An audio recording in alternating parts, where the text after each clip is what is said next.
ఓం మహాగణాధిపతయే నమ. ఓం గురుభ్యో నమ. ఓం శ్రీమాత్రే నమ.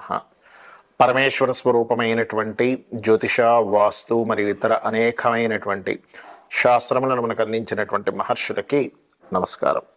హయగ్రీవ హయగ్రీవ హయగ్రీవేతి యో వదేత్తస్య నిస్సరతే వాణి జనుకన్యా ప్రవాహవత్. అరుణాం కరుణాతరంగితాక్షీం ధృతపాశాంకుశపుష్పబాణచాపాం అనిమాదిభిరావృతాం మయూకైః అహమిత్యేవ విభావయే భవానీం. శ్రీమాత్రే నమః. మనం ఈరోజు చెప్పుకోబోయేటువంటి విషయం ఏంటి అంటే, చాలామంది చూడండి, లైఫ్ చాలా హ్యాపీగా సాఫీగా సాగుతూ ఉంటుంది. ఉండగా కొన్ని కారణాల వల్ల గందరగోళంగా అయిపోతుంది జీవితం మొత్తము కూడా. చక్కగా నడుస్తున్న బిజినెస్ డౌన్ఫాల్ అయిపోవడము, లేకపోతే మంచిగా ఉన్నటువంటి జాబు కోల్పోవడము, చక్కగా ఉన్న ఆరోగ్యం దెబ్బతిండము, ఇట్లాంటివి ఏర్పడుతూ ఉంటాయి. ఆస్తులన్నీ ఏదో లిటిగేషన్స్లోకి వెళ్ళిపోవడం. దీనికి కారణం ఏమిటి? ఈ కారణము మనం ముందుగానే మనకి మహాదశానాథుడు కానీ ప్రకృతి కానీ హెచ్చరిస్తూ ఉంటుంది. అది ఏ మహాదశలు అంతర్దశలు వచ్చినప్పుడు ఏ లగ్నానికి ఎటువంటి ఫలితాలు, ఆ సమయంలో ఎటువంటి చిన్న పరిహార మార్గాలు, చిన్న మంత్రంతో, చిన్న ధ్యానంతో ఎలా చేసుకోవాలి అనేటువంటి విషయాలని మనం ఒక్కొక్క లగ్నరీత్యా మనం ఇప్పుడు తెలుసుకుందాం. శాస్త్రంలో మనకి ఒక్కొక్క లగ్నానికి పాపులు శుభులని చెప్పబడ్డారు. అయితే ఈ విషయాలు చెప్తుంది నేనైనప్పటికీ కూడా చెప్పేసిన సాక్షాత్ లలిత అమ్మవారిగా భావిస్తూ, ముందుగా మేష లగ్నం కనుక తీసుకున్నట్లయితే, లగ్నం నుంచి ఎప్పుడు కూడా గుర్తుపెట్టుకోండి, శాస్త్రంలో చెప్పినటువంటి సర్వే త్రికోణ నేతారో గ్రహా శుభఫలప్రదా. త్రికోణాధిపతులు శుభ ఫలితాలను ఇస్తారు. మరైతే ఇక్కడ త్రికోణాధిపతులు కాకుండా ఉన్నవి ఏమిటి అంటే, థర్డ్ లార్డ్ కానీ, సిక్స్త్ లార్డ్ అంటే 6వ అధిపతి, 3వ అధిపతి, 6వ అధిపతి, అష్టమాధిపతి, వ్యయాధిపతి. ఒక్కొక్క లగ్నానికి ఒక్కొక్కరు అవుతారు. ఎప్పుడు తృతీయాధిపతి ఇవ్వాలని రూల్ లేదు ఫలితాలు. ఒక్కొక్కసారి ఆ యొక్క గ్రహం ఇంకో గ్రహానికి కనెక్ట్ అయ్యి ఇంకో గ్రహానికి ఇచ్చినప్పుడు ఆ అధిపతి కూడా ఇస్తాడు తృతీయాధిపతి ఫలితాలు. దాన్నే పిఏసి అంటారు, అంటే ప్లేస్మెంట్, ఆస్పెక్ట్ అండ్ కంజంక్షన్.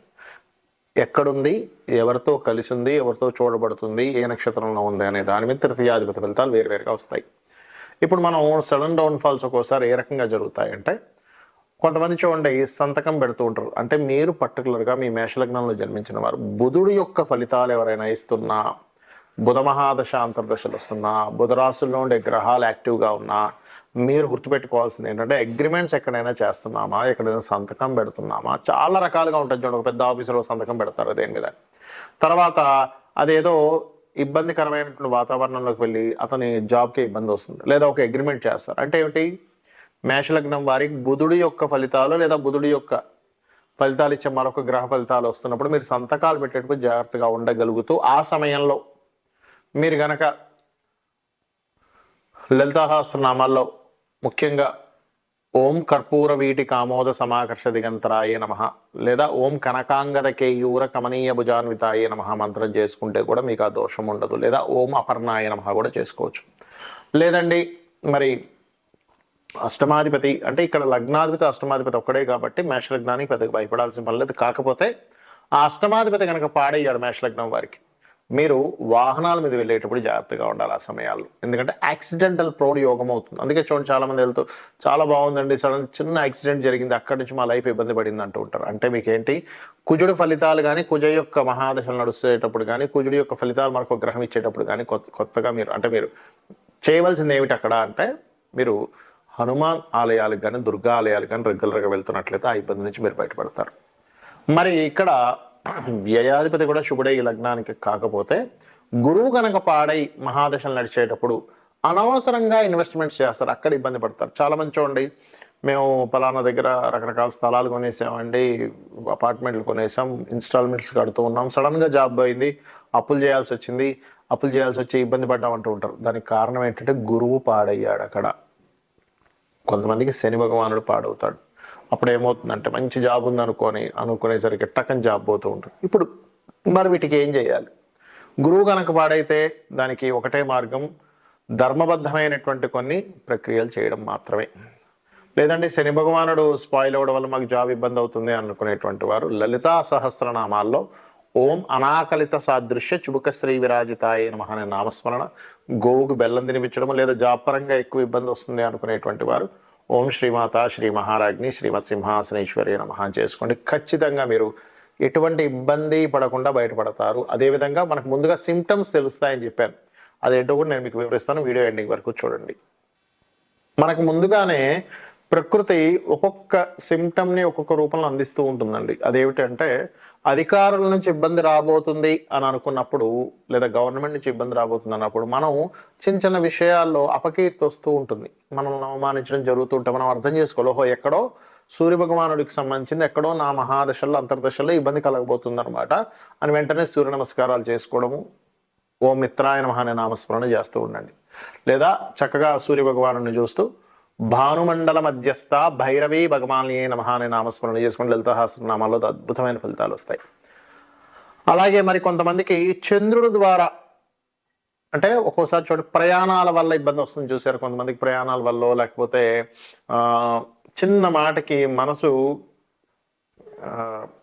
బాధపడి ఆ మానసికమైనటువంటి ఒత్తిడిలో ఇబ్బంది పడుతూ ఉంటారు. దానికి ఏంటంటే మీకు ముందుగానే చిన్న చిన్న సిమ్టమ్స్ రూపంలో నీళ్లు కింద పడిపోవడం కానీ, లేకపోతే వాటర్ రిలేటెడ్ సంబంధించిన ప్రాబ్లమ్స్ ఎదుర్కొంటూ ఉండడం కానీ, లేకపోతే నీళ్లు తాగుతున్నప్పుడు ఒక్కోసారి పుల్లబారడం అంటారు, ఏదో బుక్కుని బయటకు వచ్చేస్తారు, అట్లాంటివి జరుగుతుందంటే ఎక్కడో చంద్రుడికి సంబంధించింది ఎక్కడో దోషం ఉంది. అది మీరు అర్థం చేసుకొని చంద్రుడికి సంబంధించిన దానం అంటే బియ్యం దానంగా ఇవ్వడం కానీ, గోవుకి చక్కగా మీరు గోధుమ పిండి బెల్లము కలిపిన పదార్థం తినిపించడం కానీ, ఓం మనస్వినియే నమః అనే నామస్మరణ చేయడం, లేదా ఓం అష్టమి చంద్ర విభ్రాజ అలికస్థల శోభితాయే నమః అనే నామస్మరణ రోజు ఒక 40 నిమిషాలు చేయండి. పెద్దగా మీరు ఏదో పెద్ద చేయాలని రూల్ లేదు. ఈ చిన్న మంత్రంతో కూడా మీరు బయటపడవచ్చు. అదేవిధంగా మరి కొంతమందికి భూ సంబంధించిన వివాదాలు ఏర్పడి మంచి భూమి కొంటారు, అంటే వాళ్ళకి జాతకం తెలియదు కానీ భూమి కొని ఇబ్బంది పడుతూ ఉంటారు. అప్పుడు వారాహి అష్టోత్తరం చేయండి, వారాహి అమ్మవారి స్తోత్ర పఠనం చేయండి, ఖచ్చితంగా భూ వివాదాలు తొలగుతాయి. అదేవిధంగా మరి కొంతమందికి ప్రతి చిన్న విషయానికి మిస్కమ్యూనికేషన్స్ అవుతున్నాయంటే ఎక్కడో బుధుడు పాడయ్యాడు, బుధ సంబంధంగా మీకు ఏదో రాబోతుంది. మిస్కమ్యూనికేషన్ అయి తర్వాత మీరు బిజినెస్లోకి వెళ్తున్నారు అంటే అక్కడ ఏదో సంథింగ్ ముందుగా మీకు హింట్ ఇచ్చింది, మీ ఈ యొక్క మిస్కమ్యూనికేషన్ మీకు రేపు పొద్దున్న వేరే దానికి దారి తీయబోతుంది అని. అప్పుడు మీరు చేయవలసింది ఏమిటంటే చాలా సింపుల్గా మీరు ఒకటే గుర్తుపెట్టుకోండి, మీరు చేయవలసింది ఎటువంటిది ఏదైతే బిజినెస్లో ఉన్నాయో ఆ విషయంలో జాగ్రత్త చూసుకోవాలి. మరియు లలితా సహస్రనామాల్లో ఓం ఇంద్రగోప పరిక్షిప్త స్మరతోనాభజంగికాయ నమః, అదేవిధంగా గోవుకి గోంగూర తినిపించడం చేయండి. ఖచ్చితంగా మీకుండేటువంటి బిజినెస్ చక్కగా అభివృద్ధిలోకి వస్తుంది. గురు సంబంధించిన దోషం మీ జన్మజాతకంలో ఎక్కడో ఇబ్బంది ఉందన్నప్పుడు మీరు గురువులతో కొన్ని మాటలు పడుతూ ఉంటారు, మీకు తెలియకుండా మీ పెద్దవాళ్ళతో గైడింగ్ వాళ్ళతో. అంటే అక్కడ ఏంటి, గురుగ్రహం ఎక్కడో పాడై మీకు ఆ దోషాన్ని ఇస్తుంది. అలాంటప్పుడు గోవుకి అరటికాయలు తినిపించడము, దత్తాత్రేయ మంత్రం జై గురుదత్త శ్రీ గురుదత్త చేసుకోవడం మంచిది. స్త్రీ ద్వారా ఇబ్బంది వస్తుందంటే శుక్రగ్రహ దోషం ఎక్కడో వచ్చింది, అలాంటప్పుడు శ్రీమాత్రే నమః బొబ్బర్లు దానంగా ఇవ్వడం, గోవులకి తీపి చపాతీలు తినిపించడం. శని సంబంధించినటువంటి ఏదైనా దోషం వచ్చింది మీ జన్మజాతకంలో అన్నప్పుడు కింద స్థాయి వాళ్ళతో మీకు వ్యతిరేకతలు వస్తూ ఉంటాయి, అంటే మీకు ఏదైనా పనిచేసే వాళ్ళతో. అంటే అర్థం ఏమిటి, శనిగ్రహం ఎక్కడ దోషమైంది, దానికేంటి నూనె దానంగా ఇవ్వడం, నువ్వులు దానంగా ఇవ్వడం, ఓం అనాకలిత సాదృశ్య చుబక శ్రీ విరాజితాయ నమః చేసుకోవడం. రాహు అయితే దుర్గని, కేతు అయితే గణపతి ఆరాధన చేయాలి. ఈ రకంగా చేసినట్లయితే మీకు జన్మజాతకం లేకపోయినా మీరు ఎన్ని ఇబ్బందుల్లో ఉన్నా ఆ సిమ్టమ్స్ అర్థం చేసుకుంటూ మీరు ఈ రకంగా లలితా సహస్రనామాలు చేసుకున్నా, లేదా నిత్య దీపారాధన చేసుకున్నా, నిత్య దేవతారాధన చేసుకున్నా మీకు ఎటువంటి ఇబ్బంది ఉండదు. గ్రహస్థితి ఎలా ఉన్నా సార్ అమ్మవారు మిమ్మల్ని కాపాడుతుంది, కాపాడాలని మనస్ఫూర్తిగా కోరుకుంటూ శ్రీమాత్రే నమః.